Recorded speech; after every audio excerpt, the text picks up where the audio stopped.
السلام علیکم ورحمۃ اللہ وبرکاتہ.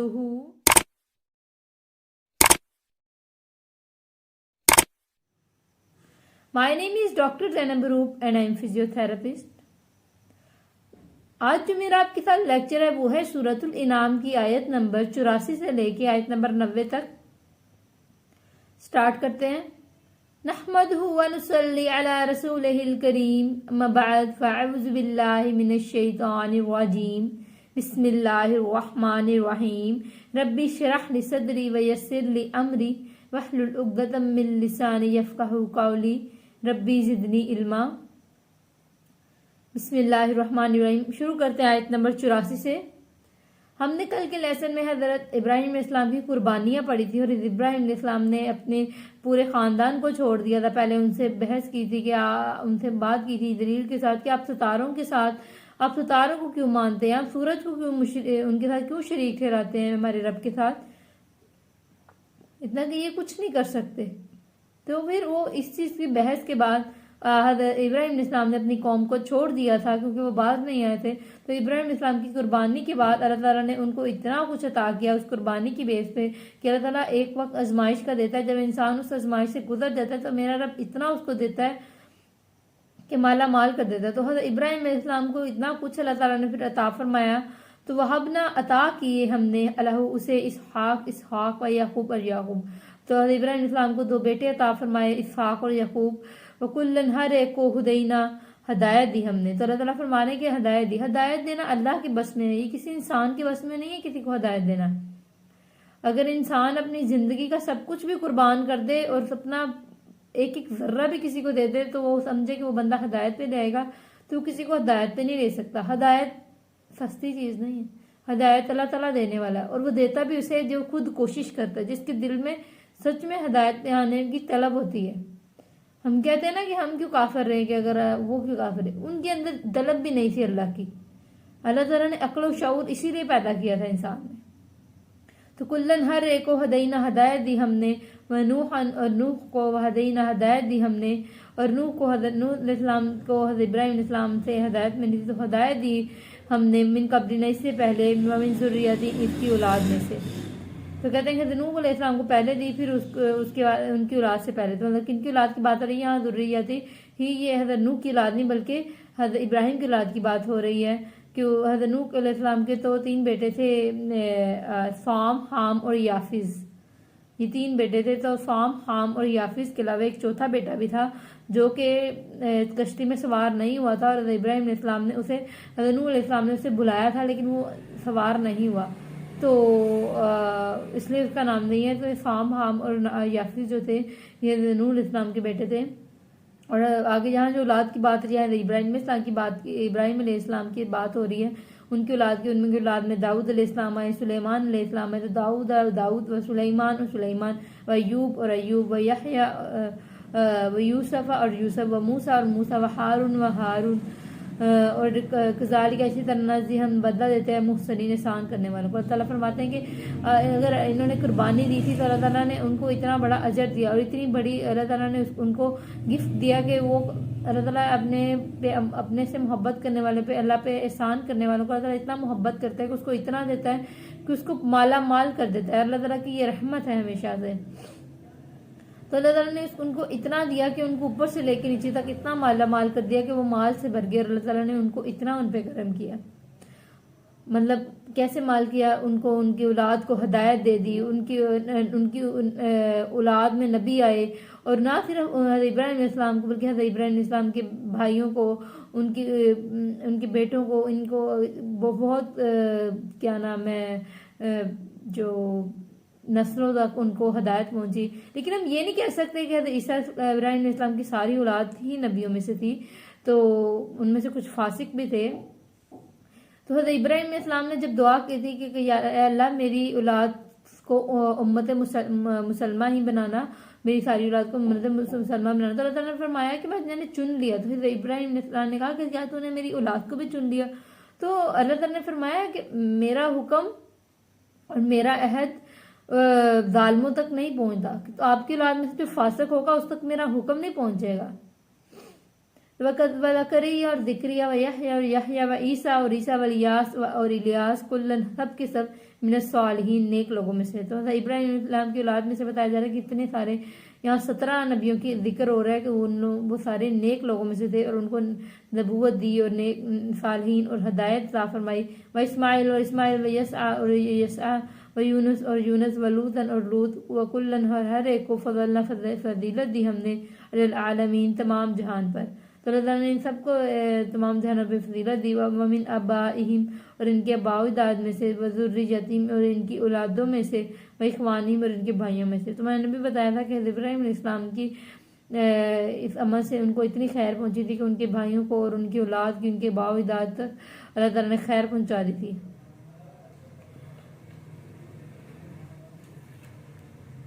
وَأَجْتَنِي بِهِ وَأَجْتَبَيْنَهُمْ اور چن لیا ہم نے وَهَدَيْنَا اور ہدایت دی إِلَى الصِّرَاطِ اس طرف راستے کے مستقیم سیدھے راستے کے. اللہ تعالیٰ نے ان کو سیدھے راستے کی ہدایت دی اور ان کو چن لیا. اور اللہ تعالیٰ نے آپ کو پتہ ہے اگر آپ ساری زندگی اچھے عمل کریں تو ایک شرک کریں تو آپ کا سارا عمل ضائع ہو جاتا ہے. تو اللہ تعالیٰ ہمیں اس شرک سے بچائے. تو اس کے بارے میں اب آگے آیت آنے والی ہے. ذالک یہ ہدایت ہے اللہ کی یہدی وہ ہدایت دیتا ہے بھی ساتھ اس کے من جسے شاء چاہتا ہے من عبادی اپنے بندوں میں سے. تو یہ اللہ کی طرف سے ہدایت ہے اور اللہ تعالیٰ ہدایت دیتا ہے جس کو چاہتا ہے اپنے بندوں میں سے. ولو اگر اشرکوا وہ شرک کریں. اب وہی میں نے کہا تھا کہ اب آپ کو ایک شرک پہ آیت آنے والی. تو اب یہ آیت وہ شرک والی آ گئی کہ اللہ تعالیٰ ہدایت دیتا ہے اپنے بندوں میں سے اور ان کو اللہ تعالیٰ ہدایت دیتا ہے. اگر وہ ساری زندگی نیک عمل کرتا رہے اور اس نے اینڈ پہ شرک کر دیا تو اس کا سارا عمل ضائع ہو جاتا ہے. تو یہی بات ہو رہی ہے کہ تو اللہ تعالیٰ نے ہدایت دیتا ہے ساتھ اس کے جسے وہ چاہتا ہے اپنے بندوں میں سے. اور اگر وہ شرک کرتے ہیں لحبطا تو البتہ ضائع ہو جاتا ہے انہم ان سے ما جو کانو تھے وہ یعلمون وہ عمل کرتے. اور اگر اللہ تعالیٰ ان کو سب کچھ دے رہا ہے اور پھر اس کے بعد بھی وہ شرک کرتے ہیں تو پھر انہوں نے جو عمل کیا سب کا سب ضائع ہو جائے گا اور آپ کا شرک سے کوئی عمل نہیں رہتا. اور آپ کو پتہ ہے ہدایت اللہ تعالیٰ کی مرضی سے نہیں ہوتی. اللہ تعالیٰ مطلب ایسے نہیں کہ جیسے ہم کہیں کہ اللہ کی مرضی اللہ نہیں دے گا. نہیں, اللہ تعالیٰ بہت رحیم ہے, کریم ہے, اپنے ہر بندے سے محبت کرتا ہے. لیکن اللہ کی جو ہدایت ہے نا وہ حکمت کی بنا پہ ہے کہ اللہ تعالیٰ کی ہدایت حکمت کی بنا پہ ہے. اللہ تعالیٰ جانتا ہے کہ جس کے دل میں چاہے جو کوشش کرتا ہے تو اللہ تعالیٰ اس کو دیتا ہے. اور آگے ہے اب یہ اگلی آیت نبی اکرم صلی اللہ علیہ وسلم کے بارے میں شروع ہو جائے گی کہ اولئک کا یہی لوگ ہیں الذین وہ جو آتیناہم دی ہم نے الکتاب کتاب والحکمت والحکمہ اور حکمت ونبوت اور نبوت. تو یہی لوگ ہیں جو دی ہم نے انہیں. اللہ تعالیٰ فرما رہے ہیں کہ یہی لوگ ہیں جن کو اللہ نے کتاب دی, حکمت دی, نبوت دی, جن کا پیچھے ہم نے ذکر پڑھ چکے ہیں. فائن پھر اگر یکفر وہ کفر کرتے ہیں بیا ساتھ اس کے ہاؤلا یہ لوگ تو فقط پستے کے وکنہ مقرر کر دیا ہم نے بیا ساتھ اس کی قوم کو لیسا نہیں ہے وہ بیا اس کا بھی کافرین انکار کرنے والے. اب یہاں یہ آیت بہت ہی سمجھنے والی ہے. آیت نمبر جو 89 ہے یہ بہت ہی سمجھنے والی ہے. اس کو آپ کو تھوڑا سا سمجھنا پڑے گا. اس آیت میں نبی اکرم صلی اللہ علیہ وسلم کی بات ہو رہی ہے کہ نبی اکرم صلی اللہ علیہ وسلم کو ایک امت تھی, ایک قوم تھی جو مطلب یہاں اہل کفار کی یا کفر کرنے والوں کی بات جو ہے یہ اہل مکہ کی بات ہو رہی ہے کہ جو کفر کرتے تھے. تو اللہ تعالیٰ نے بتا رہے ہیں کہ نبی اکرم صلی اللہ علیہ وسلم کو اگر تم عمل نہیں کرتے تو کوئی فرق نہیں پڑے گا. اللہ اور اس کے رسول کو اگر تم عمل نہیں کرتے تو اللہ اور اس کے رسول کا کام تو کوئی اور آگے کر دے گا, تمہارے بدلے میں کوئی اور آ جائے گا, نقصان تمہارا ہوگا, آخرت تمہاری بگڑے گی, جہنم کا عذاب تمہیں دیکھنا پڑے گا. اللہ کو کوئی فرق نہیں پڑے گا. اللہ کے بندے تم کیا کر رہے ہو؟ تو اگر تم یہ گناہوں میں پڑے ہو تو پھر تم خود کو گناہ گار بنا رہے ہو اور خود کو نقصان پہنچا رہے ہو. عذاب کا شکار تم ہوگے, تم ہی بہت بڑے عذاب کا شکار ہوگے اور تم پہ بہت بڑی مشکل آئے گی. تو ان سب کی عقل حاصل کرو اللہ کے بندے. تو اللہ تعالیٰ یہاں فرما رہے ہیں کہ یہی لوگ ہیں جو دی ہم نے کتاب, حکمت و نبوت. پھر اگر کفر کرتے ہیں تو مطلب اہل مکہ کی بات ہو رہی ہے کہ وہ کفر کرتے ہیں. اللہ تعالیٰ نے ان کو کتاب دی, ان کو حکمت دی, ان کے اندر نبی بھیجا کہ یہ لوگ ایمان لیں, لیکن پھر بھی یہ کفر کرتے ہیں. تو پھر اللہ تعالیٰ نے ایک قوم تھی جو اگر مخالفت کرتی ہے تو ایک قوم اللہ تعالیٰ نے وسلم کے ساتھ بھی دے دیے جو کہ وسلم کا ہمیشہ ساتھ دے گی. وہ کون ہے؟ انصار. تو اس بہا ساتھ اس کا ہاؤلا یہ لوگ فقط تو کہ تحقیق ہے وکنہ نہ مقرر کر دیا. کن کو مقرر کیا؟ انصار کو. بیہا ساتھ اس کے قوم، ایک قوم کو لیسا نہیں ہے وہ بیہا اس کا بھی کافر انکار کرنے والے، اور ایک قوم کو پھر اللہ نے ان کی جگہ، اگر ایک ہم نے پیچھے آیت میں پڑھا تھا کہ اگر تم گناہ کرے گے تو اللہ تعالیٰ تمہیں بدل کے کوئی اچھی امت کو لے گا جو تم سے بہتر ہوں گے، اور اس سے نقصان تمہیں ہوگا، ان کو نہیں ہوگا، وہ تو نیک لوگ آگے، اللہ کا وہ تو کوئی فرق ہی نہیں پڑے گا۔ اللہ تعالیٰ کی تو یہ ساری سلطنت ہے، اور تم سلطنت میں اگر تم غلط کام کرے تو تمہاری پکڑ ہے، اللہ کے پاس تو بندوں کا ڈھیر ہے، وہ کسی کو بھی اپنے نیک کام میں لگا دے گا۔ تو اپنا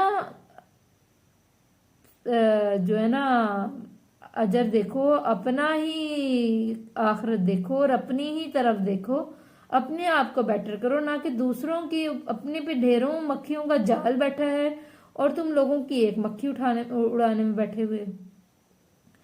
تو اللہ تعالیٰ کو دیکھو، اپنا دیکھو کہ تم اللہ تعالیٰ کو تو نہیں مانتے تو نہ مانو، اللہ کو کوئی فرق نہیں پڑے گا۔ تم کیا لوگوں کو کیا کہتے ہو، خود کو دیکھو، جب تم خود ہی نہیں اللہ تعالیٰ پہ ایمان لے کے آتے تو باقیوں کا کیا ہے اس میں۔ تو کا یہی وہ لوگ ہیں اللہ دینا جنہیں ہدایت دی اللہ نے۔ اب جو پیچھے آئے تھی اس میں اللہ تعالیٰ فرما رہے ہیں کہ اللہ تعالیٰ نے، دیکھیں اللہ تعالیٰ نے عمل کرنے کے لیے، اللہ کو عمل کرنے کی کوئی خاص ضرورت نہیں اس بندے سے کروائے۔ اللہ تعالیٰ سے تو دنیا میں اتنے بندے ہیں، اللہ کے جو بندے ہیں، اگر ایک بندہ نہیں کرے گا وہ اپنا آخرت خراب کرے گا، اور دوسرا کر کے اپنی آخرت سنوار لے گا۔ تو اس میں میرے رب کا کہاں انہوں نے کمی کر دی، میرے رب کا تو سلطنت چلتی رہے گی۔ تو کا یہی لوگ ہے اللہ دینا جنہیں ہدایت دی ہم نے، اللہ نے فابد ہداہم، بس ان کی ہدایت کیا ہے قطعی ہی آپ پیروی کیجئے۔ تو فابی ہداہم مقتدی، بس ان کی ہدایت کی آپ پیروی کیجئے۔ تو یہاں فرمایا جا رہا ہے کہ یہی لوگ ہیں اللہ تعالیٰ نے جن کو ہدایت دی ہے۔ یہ انصار مکہ کو اللہ تعالیٰ نے ہدایت دی تھی، اور انصار مدینہ جو کہ آپ وسلم کے ساتھ صحابہ کرام تھے، اللہ تعالیٰ نے ان سب کو ہدایت دی، آپ انہی کے راستے پہ فالو کریں، آپ حضرت محمد صلی اللہ علیہ وسلم کی سنت کے مطابق اپنی زندگی گزاریں۔ کل کہہ دیجیے لا اسألکم، نہیں میں سوال کرتا تم سے علیہ اس پر اجر، کسی اجر کا، تو میں تم پہ کسی اجر کا مطلب، اگر آپ یہاں بات ہو رہی ہے کہ اگر آپ بھی کوئی ہدایت کا کام پھیلاتے ہیں، آپ کو کوئی اجر کی چیز ملتی ہے، آپ بھی اس اجر کی چیز کو آگے پھیلاتے ہو، تو اس کو پھیلانے کا بھی ایک طریقہ ہوتا ہے۔ وہ کیسے پھیلانی ہوتی ہے؟ آپ کو یوں نہیں کہ آپ بس کچھ بھی کر رہے ہیں اور اجر کا کام پھیلا رہے ہیں۔ اجر کے کام پھیلانے کے لیے آپ کی نیت کا خالص ہونا ضروری ہے۔ آپ اس کو پھیلائیں ضرور، لیکن خالص نیت کے ساتھ پھیلائیں، اور اگر آپ کی خالص نیت ہوگی نا تو آپ کے کام میں برکت ہوگی۔ تو اگر آپ دین کا کام خاص طور پہ پہنچانا چاہتے ہیں تو اس کو خالص نیت کے ساتھ پہنچائیں، اور اس میں اپنے اجر کا نہیں کریں کہ مجھے اجر کیا ملے گا یا مجھے کیا اس میں معاوضہ ملے گا، دنیا بھی اپنی سوچے نہ رکھیں۔ اگر میں یہاں پہ آپ کو دو لفظ سمجھا رہی ہوں تو یہ اس لیے کیونکہ میں ایک گناہ گار بندی ہوں، میں یہ نہیں کہتی کہ میں بہت بڑی علماء ہوں، میں تو ایک گناہ گار بندی ہوں، بس میں اللہ تعالیٰ نے مجھے سلیکٹ کیا ہے کہ میں اس کا پیغام آگے آپ تک پہنچا دوں، اور نہ میں کوئی خاص بندی اور نہ میرے اندر کوئی خاص بات، بس میرے رب کا کرم ہے کہ وہ مجھے دے رہا ہے، میں آپ تک پہنچا رہی ہوں، باقی میرا بیچ میں کوئی اس میں عمل دخل نہیں ہے، اور میرا بس کام پہنچا دینا ہے۔ باقی ہم سب کا کام، آپ دین کا علم سیکھتے ہیں، آپ بھی کل لوگوں تک پہنچائیں، یہی آپ لوگوں پہ ذمہ داری ہے۔ تو خالص نیت کے ساتھ پہنچائیں، اس کے آگے اپنا کوئی اجر لینا یا اپنا کوئی فائدہ ڈھونڈنا، یہ دنیاوی فائدے آپ کے کام میں برکت نہیں ہونے دیں گے۔ اگر آپ چاہتے ہیں آپ کا کام بہترین ہو، اور آپ اگر دین کا کام بھی پہچانے تو آپ کو پیروی بھی کرے ہدایت پہ، تو آپ کوشش کریں کہ نیک نیت اور خالص نیت کے ساتھ کریں۔ تو کہہ رہے ہیں کہ یہ ہدایت کے لوگوں کو پیروی کیجیے، کہہ دیجیے نہیں میں سوال کرتا ہے تم سے اس پر کسی اجر کا، ان نہیں ہوا وہ الا مگر ذکر، ایک نصیحت للعالمین، تمام جہانوں والوں کے لیے۔ تو اللہ تعالیٰ کی نصیحت ہے تمام جہانوں والوں کے لیے، کہ مطلب نصیحت تو وہی پکڑتے ہیں نا جن کو نصیحت کی مطلب ضرورت ہوتی ہے، جو لوگ سمجھ سکتے ہیں۔ تو ہدایت نصیحت حاصل کرنے والے چاہنے والوں کے لیے، کہ مطلب ہدایت کی نصیحت صرف ان کو سمجھ آنی ہے جو کہ سچ میں ہدایت پہ آنا چاہتے ہیں۔ وہی بات ہوگی جو ہم پیچھے پڑھ رہے تھے کہ ہدایت سستی چیز نہیں ہے، یہ اسی کو آتی ہے جو دل میں چاہ رکھتا ہے ہدایت پہ آنے کی۔ تو خدایا اپنے اندر دل کی چاہ رکھیں، اپنے اندر ہدایت پہ آنے کی چاہ رکھیں۔ یہ دنیا کی زندگی صرف 2 دن کی زندگی ہے، اس زندگی میں کچھ نہیں پڑا، اس زندگی میں کچھ بھی نہیں ہے۔ آج ہوں کل میرے سانس بند ہیں، کیا کچھ بگاڑ سکتے ہیں آپ؟ کچھ اللہ کی بندے ہیں ہم لوگ، یہاں ٹیسٹ دینے آئے ہیں اور بس ہمیں ایک دن لوٹ کے جانا ہے۔ ہم یہاں پڑھتے ہیں لکھتے ہیں، اچھی بات ہے، ہمارے رب نے حکم دیا ہے کہ یہاں پہ آزمائش بھی آئے گی، آپ نے آگے بڑھنا ہے اور ایک خاص مقام تک بنا۔ ان سب مقام سے پہنچ کے بھی آپ نے میرے ساتھ کو نہیں بھولنا، ان سب چیزوں کو یاد رکھنا ہے۔ تو اللہ کے بندو، اللہ نے دیا، اتنا دیا تو وہ اس کو اللہ کا شکر بھی تو کرنا سیکھو اور اللہ کے ساتھ ساتھ چلو، اللہ کو اپنے ساتھ رکھو۔ اللہ تعالیٰ نے تمہیں سب کچھ دیا، اللہ نے تمہیں پیدا کیا، تمہیں اللہ ہی کی طرف لوٹنا ہے۔ تو اپنا ہمیشہ اس بات کی تیاری رکھیں کہ کیا پتا میرا اگلا سانس میرے ساتھ ہو یا نہ ہو۔ ہر وقت جو دین کیا نام ہے، ہر وقت کوشش کرو کہ اپنے اللہ کے ساتھ اٹیچ رہو، دین کو سیکھنے کی کوشش کرو۔ اس تفسیر کو سکھانے کا مقصد یہ ہے کہ آپ دین کو سیکھ لو، کہ جو چیزیں ہمیں نہیں پتا وہ ہمیں پتہ لگ جائے۔ قرآن صرف ہم پہ تلاوت کرنے کے لیے نہیں دیا گیا، بلکہ اس کو سمجھنے کے لیے بھی دیا گیا۔ اس کو ترجمے کے ساتھ پڑھیں، اس کو سمجھیں، ہمیں پتہ لگے۔ ہمیں اللہ تعالیٰ نے اتنی خوبصورت کتاب دی ہے، اس کو سمجھیں کہ اس میں کیا کیا کچھ دیا ہے، اللہ نے کیا کیا کچھ نہیں ہمیں عطا کر دیا۔ تو اللہ تعالیٰ ہمیں اپنے نیک لوگوں میں شامل کرے اور ہمیں وہ لوگ بنائے جن پہ ہمارے پہ نصیحت عمل بھی کرے۔ اور آپ خدارہ اپنے اندر کوشش کریں کہ اپنے اندر ہدایت کی دعا ضرور کرتے رہیں اپنے لیے اور اپنے پیاروں کے لیے، کیونکہ ہدایت صرف اللہ کے ہاتھ میں ہے، لیکن اپنے دل میں چاہ اور رکھنا یہ آپ کی ذمہ داری ہے۔ آگے اللہ تعالیٰ انشاءاللہ اپنے نیک لوگوں کی ضرور مدد کرتا ہے۔ جزاک اللہ۔